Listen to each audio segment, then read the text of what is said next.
rumah bini kita masak nasi, goreng ikan. Berapa kali dah kita makan dia goreng ikan? Beribu kali dah. Ada tak kita puji?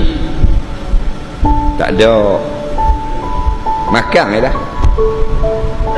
Bini kita buat air berapa tahun dah? 20 tahun dah buat air ke kita. Ada kita puji? Patut kita puji. Kita minum air, bismillah. Ya, sedaplah awak buat air. Saya banyak dah makan dari kedai, daripada Perlis sampai Johor Bahru makan kedai, tapi tak boleh lawan dengan awak buat. Sedap sungguh. Nah, seronok dah bini kita, seronok. Tapi kita tak pernah.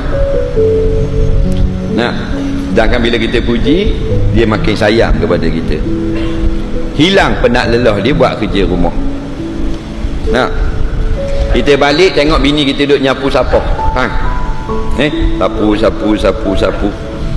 Pernah tak kita puji? Tak. Patut pujilah.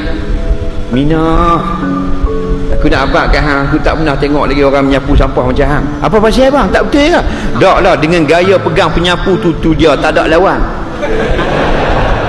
Memang menarik perhatian. Abang tengok, ui, semacam mesti. Malah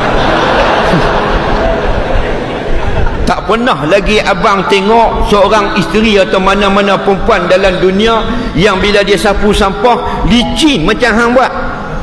Betul-betul terbaik lah. Betuah abang kahwin dengan hang, seorang penyapu sampah yang bijak. Ada tak kita kata gitu? Tak ada. Kalau kita kata gitu, seronok tak dia? Seronok. Habis dia sapu pula dengan kaki-kaki kita. Tak berhenti sampai pukul 3 pagi. Dah lah ya, dah lah, berhentilah. Tak nak sapu lagi, abang kata terbaik. Sapu lagi. Puji yang membangkitkan semangat nak menambah lagi buat kebaikan.